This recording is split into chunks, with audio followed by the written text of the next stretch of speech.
Friends, అందరికి నమస్కారం. Welcome back to my channel Krishnamani Tatipatti. I hope all are doing well. ఈ video మీరు previous video చూసారు కదా, నా journey from India to Australia అనేది ఎలా స్టార్ట్ అయింది, పేరెంట్స్ ఎలా రియాక్ట్ అయ్యారు, ఎలా చేశారు అని చెప్పేసి కొత్త చూసారు కదా. ఈ వీడియో వచ్చేసరికి దానికి కంటిన్యూడ్ అనమాట.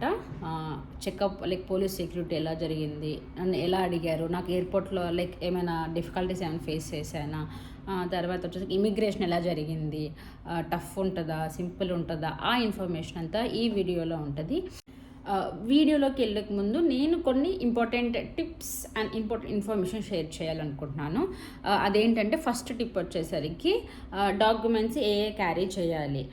యూజువల్గా కొంతమంది ఎలా మెయింటైన్ చేస్తారంటే మనం మొత్తం అన్ని ఒరిజినల్ డాక్యుమెంట్స్ మొత్తం ఒక ఫైల్లో పెట్టుకొని ఆ ఫైల్ హ్యాండ్లో పెట్టుకొని క్యారీ చేస్తారు.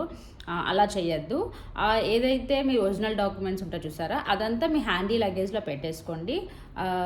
జిరాక్సెస్ ప్రతి మ్యాక్సిమం వీసా కాపీస్ కానీ లేదంటే ఇవన్నీ మాత్రం ఖచ్చితంగా ఒక 5 to 6 sets ఆఫ్ జిరాక్స్ తీసి అవన్నీ మొత్తం ఒక ఫైల్లో తీసి ఆ ఫైల్ డాక్యుమెంట్ మొత్తంని మీరు హ్యాండీ లగేజ్లో పెట్టేయండి.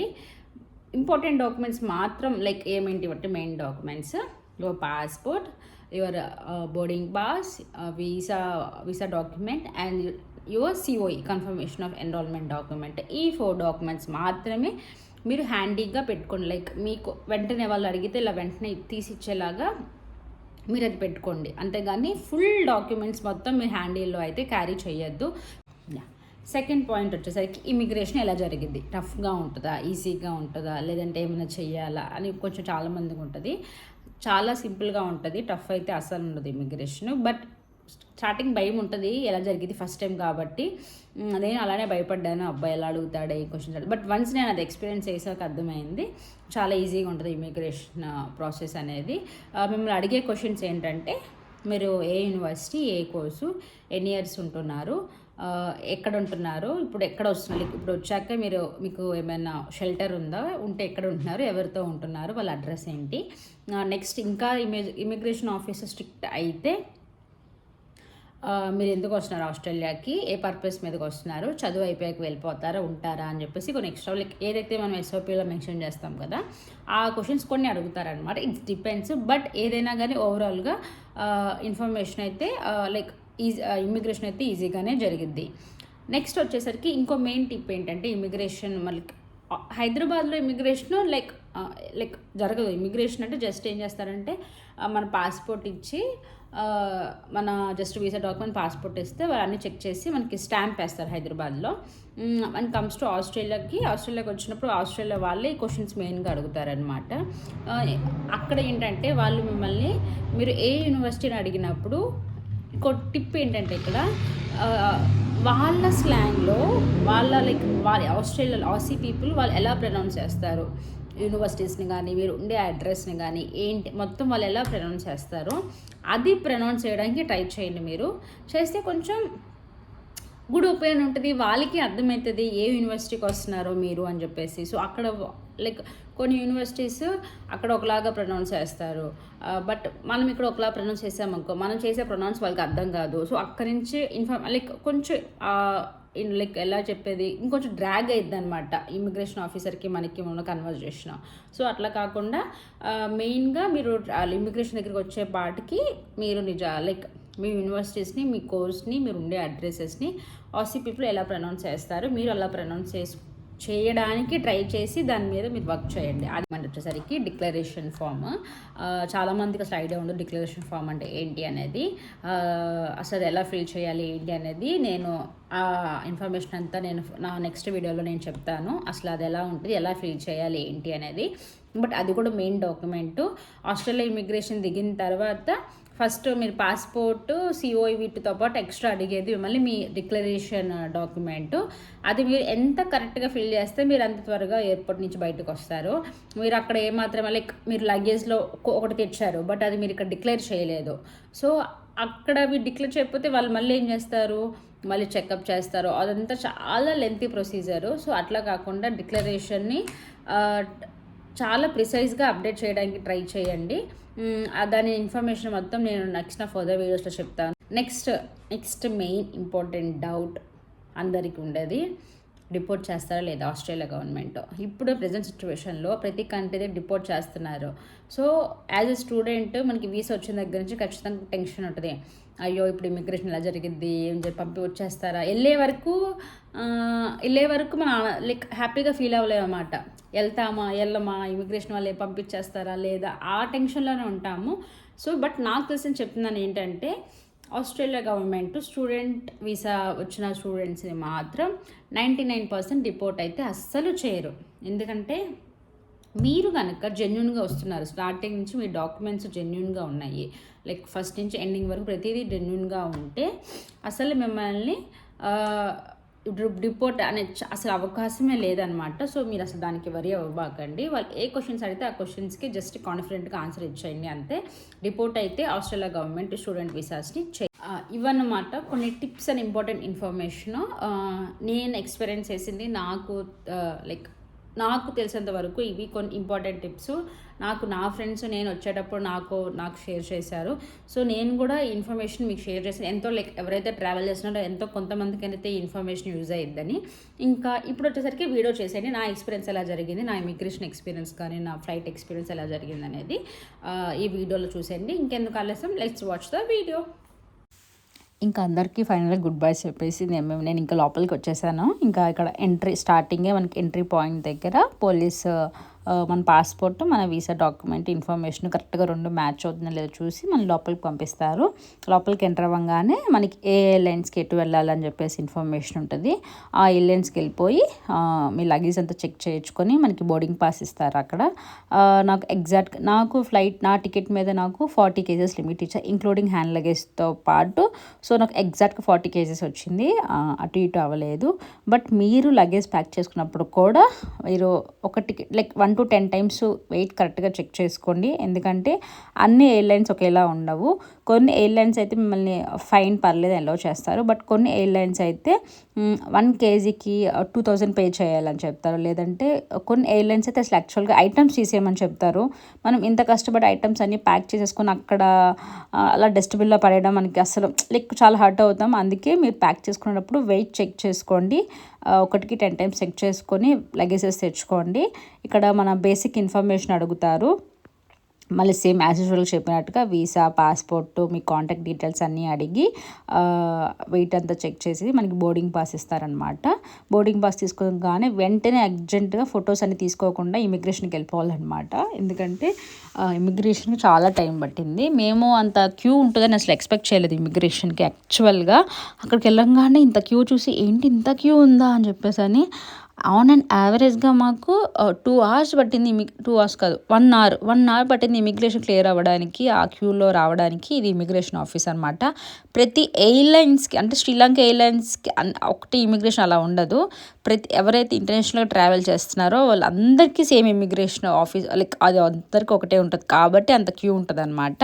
అందుకే మీరు ప్లాన్ చేసుకోండి.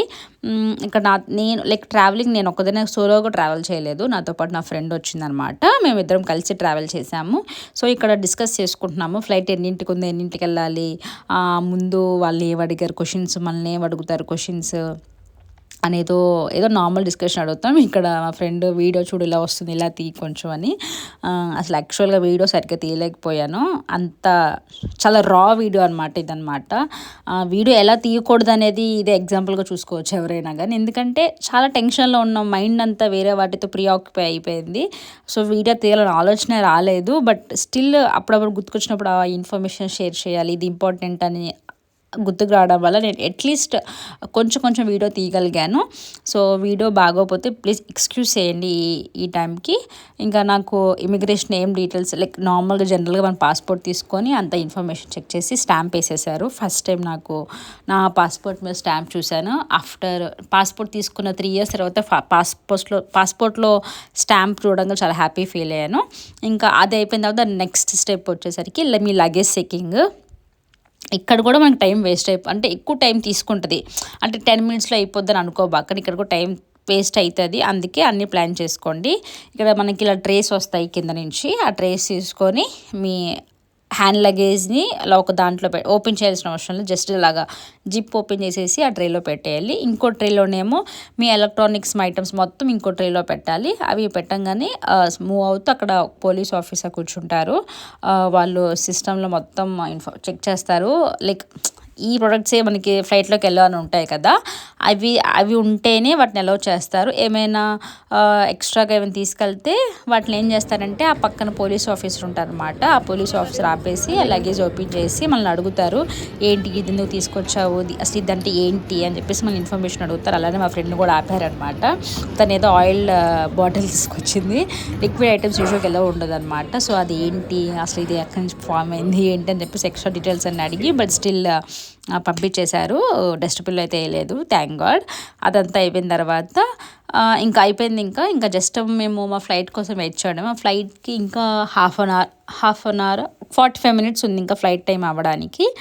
ఇంకా ఈలోపు మాకు తెలిసిన ఇన్ఫర్మేషన్ ఏంటంటే మనకి హైదరాబాద్లో కొన్ని క్రెడిట్ కార్డ్స్ మీద ఆఫర్ ఉంటుంది. ఓన్లీ ₹2 పే చేస్తేనే మనకి లాంజ్ యాక్సెస్ ఫ్రీ ఇస్తారు, ఎంటైర్ యాక్సెస్ ఫ్రీ ఇస్తాడు.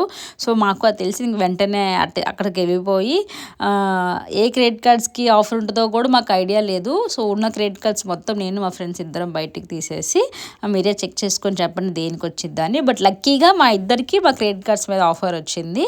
జస్ట్ ₹2. ఇమాజిన్ ₹2కి ఇంత ఫుడ్ ఫ్రీ అనగానే మేము అసలు నమ్మలేకపోయాం అనమాట.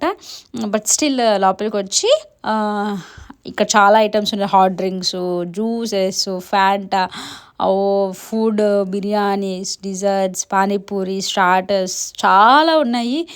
ఒక పక్క టైం లేదు, పక్క ఈ ఐటమ్స్ చూసి అబ్బాయి ఐటమ్స్ తినలేకపోతున్నామా అని చెప్పేసి అని. బట్ స్టిల్ కొంచెం నేనైతే chicken biryani, chicken starter, desserts కొన్ని తిన్నాను. తిని తర్వాత ఫ్యాంటా కూడా కొన్ని తీసుకొని బ్యాగ్లో వేసుకున్నాం అనమాట ఫ్లైట్లో తిందామని. ఇంకా ఫైనల్ కాల్ పిలిచేశారు. ఫైనల్ కాల్ పిలవంగానే ఇంకా మేము వెళ్ళిపోయి మా బోర్డింగ్ పాస్ ఇచ్చేసి ఇంకా ఫ్లైట్లోకి ఎంటర్ అవుతున్నాం అనమాట. లైక్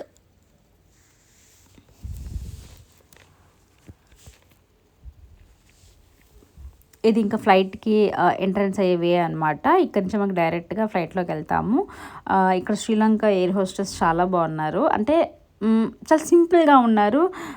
ఎయిర్ హోస్టెస్ ఇక్కడ వాళ్ళు like age difference, gender difference అట్లా ఏం లేకుండా లైక్ అంటే 25 years వాళ్ళే ఎయిర్ హోస్టెస్ ఉండాలి అలా లేకుండా ఈవెన్ కొంచెం పెద్దవాళ్ళు కూడా ఎయిర్ హోస్టెస్గా ఉన్నారు. నాకు చాలా బాగా నచ్చింది ఆ పాలసీ. తర్వాత శారీని కూడా వాళ్ళ వే ఆఫ్ ట్రెడిషన్గా భలే డ్రేప్ చేసుకున్నారు, బాగుంది అది. ఇంకా ఇక్కడ కూడా సేమ్ యాజ్ యూజువల్గా మన పాస్పోర్ట్ తీసుకొని చెక్ చేసి లోపలికి పంపించారు. ఇంకా మేము లోపలికి వెళ్ళి మా సీట్స్, నాకు నా ఫ్రెండ్కి అయితే అసలు డొమెస్టిక్ ఫ్లైట్లో కూడా ఒక దగ్గర పడలేదు, ఈవెన్ ఇంటర్నేషనల్ ఫ్లైట్లో కూడా మేము ఇద్దరం పక్కన కూర్చోలేదు, డిఫరెంట్గా వచ్చిందనమాట. ఇంకా రాగానే ఫ్లైట్లో కూర్చొని ఇంకా అడ్జస్ట్ అయ్యి మన బ్యాగ్స్ అన్నీ పెట్టేసుకొని ఫుడ్ ప్రొవైడ్ చేశారు. యూజువల్గా అయితే మా టికెట్ మీద 2 times ఫుడ్ అని చెప్పారు. మేము కొలంబోకి వెళ్ళాక ప్రొవైడ్ చేస్తారేమో అనుకున్నాము, బట్ ఇక్కడ ప్రొవైడ్ చేసేసి ఇంకా ఫ్లైట్ అంతా బాగానే జరిగింది, జర్నీ అంతా బాగానే వెళ్ళిపోయింది. ఇంకా 12కి కొలంబోలో దిగిపోయాము. కొలంబోలో మాకు బాగా జరిగింది, స్ట్రిక్ట్గా జరిగింది. లగేజ్ మొత్తం లగేజ్లో ఉన్నదంతా బయటకు తీపిచ్చాడు, ఈవెన్ షూస్ తీపిచ్చాడు, మొత్తం అక్కడ చాలా స్ట్రిక్ట్గా జరిగింది. కరెక్ట్గా మాకు 1 hour టైము మాకు కరెక్ట్గా సరిపోయింది. అంటే ఇక్కడ ఎయిర్పోర్ట్లో దిగి ఆ ఇంటర్నేషనల్ ఫ్లైట్ ఎక్కేసరికి కరెక్ట్గా మాకు సరిపోయింది. సిగ్నల్స్ మీరు లైక్ మనకి ఆల్రెడీ సిగ్నల్స్ ఉండవు కాబట్టి మనకి ఎయిర్పోర్ట్లో వైఫై సిగ్నల్స్ ఉంటాయి, సో పర్లేదు, దాంతో మనం కమ్యూనికేషన్ మేనేజ్ చేసేయచ్చు. లైక్ ఇలా రీచ్ అయ్యామని చెప్పేసి మనం వైఫైతో ఉంటుంది, సో దానికి ఏం ప్రాబ్లం లేదు. ప్రతి ఎయిర్పోర్ట్కి వైఫైస్ ఉంటాయి, బట్ చూసుకొని యూస్ చేయండి ఏ వైఫైస్ వాడుతున్నాం అనేది. అవ్వగానే ఇంకా ఇంటర్నేషనల్ ఫ్లైట్కి వచ్చేసాము. ఇక్కడ కూడా సేమ్ నేను నా ఫ్రెండ్ చాలా దూరంలో కూర్చున్నాం, తను స్టార్టింగ్లో కూర్చుని నేను ఫ్లైట్ ఎండింగ్లో కూర్చున్నాను. కరెక్ట్గా ఎయిర్ హోస్టెస్ నా వెనకాల ఎయిర్ హోస్టెస్ ప్లేస్ ఉంటుంది కదా, వాళ్ళ దగ్గర కూర్చున్నాను. ఇంకా రంగాన్లే ఇంకా అంటే ప్రతి ఒక్కరికి బ్లాంకెట్స్, హెడ్ ఫోన్స్ ఇవన్నీ ప్రొవైడ్ చేశారు. ఇక్కడ చూస్తున్నారు కదా, దానికి అన్ని ప్రొవైడ్ చేశారు. ఇంటర్నేషనల్ ఫ్లైట్ బాగుంది, కొంచెం పెద్దగా అంతా బాగుంది. ఇంకా స్క్రీన్ ఇచ్చారు, స్క్రీన్లో మూవీస్ ఉన్నాయి, ఏ మూవీస్ చూసుకోండి అని లిమిటెడ్ ఇచ్చాడనమాట. ఎతికే లోపు సగం టైం అయిపోయింది. ఏ సినిమా చూద్దామని ఇంకా ఎట్ లాస్ట్ సరే వారసి మూవీ చూద్దామని వారసి మూవీ చూస్తున్నాను. ఇంకా ఈలోపు ఫుడ్ వచ్చేసిందనమాట. ఫుడ్ తిన్నాను. ఇంటర్నేషనల్ ఫ్లైట్లో రైస్ బాగాలేదు కానీ మిగతా అంతా పర్లేదు, బాగానే ఉంది. నేను ఏ ఫుడ్ లైక్ ఫ్లైట్లో ఏ ఫుడ్ తినా అనేది నేను ఒక షార్ట్ అప్లోడ్ చేశాను. ఎవరైనా చూడకపోతే ప్లీజ్ వెళ్ళి చూసేయండి. ఇంకా మూవీ చూసేసి ఇంకా తినేసి ఇంకా చాలా టైర్డ్ అయిపోయాం కాబట్టి ఇంకా లైట్స్ అన్నీ ఆఫ్ చేసేసారు. ఇంకా నిద్రపోయాము. మార్నింగ్ లెగంగానే సేమ్ ఒక 1 hour గ్యాప్ ఇచ్చి టిఫిన్ పెట్టేశాడు. టిఫిన్ తినేసాక సిడ్నీకి రీచ్ అవుతున్నాము ఒక 1 hour అనగానే ప్రతి ఒక్కరికి ఇమిగ్రేషన్ డిక్లరేషన్ స్లిప్స్ ఇస్తారనమాట. మనకి ఇచ్చి అది ఫిల్ చేసుకోమంటారు. ఆ డిక్లరేషన్ ఫామ్ ఫిల్ చేసేటప్పుడే చాలా జాగ్రత్తగా ఫిల్ చేయాలన్నమాట. ఇక్కడ చూస్తున్నారు కదా, అది అనమాట. దాని మీద డీటెయిల్ వీడియో నేను నెక్స్ట్ వీడియోస్లో చెప్తాను. అది ఎలా ఉంటుంది, ఎలా ఫిల్ చేయాలనేది. అది ఫిల్ చేసేసి మీకు దగ్గరగా పెట్టేసుకోండి. ఇంకా మేము సిడ్నీకి వచ్చేసాము, ఎయిర్పోర్ట్కి వచ్చేసాము, దిగిపోయాము. ఇమిగ్రేషన్కి వెంటనే వచ్చేయాలి. మీరు వాష్రూమ్కి వెళ్ళి వచ్చేస్తుంటే క్యూ ఎక్కువైపోద్ది. దిగంగానే అర్జెంట్ ఫస్ట్ ఇమిగ్రేషన్కి వెళ్ళిపోయి ఇక్కడ ఇమిగ్రేషన్లో కూడా ఫొటోస్ తీయకూడదు, ఫోన్ మాట్లాడకూడదు. అసలు చాలా స్ట్రిక్ట్ అనమాట. నన్నైతే అసలు లిటరల్లీ ఏ క్వశ్చన్స్ అడగలేదు. జస్ట్ డాక్యుమెంట్స్ తీసుకుని వెరిఫై చేసి పంపించేసి చివరిలో తిరిగి ఆమె నాకు ఆల్ ద బెస్ట్ చెప్పింది. స్టూడెంట్ కదా, ఆల్ ద బెస్ట్ అని చెప్పింది. ఇంక అలా మొత్తానికి నా జర్నీ ఇండియా టు ఆస్ట్రేలియా చాలా స్మూత్గా ఎటువంటి ఇష్యూస్ లేకుండా జరిగింది. ఇదన్నమాట. That's all for the video. ఇలాంటి వీడియోస్ కనుక ఫర్దర్లో కావాలంటే నా ఛానల్ని మీరు లైక్ చేయండి, షేర్ చేయండి, సబ్స్క్రైబ్ చేయండి. Until then bye bye.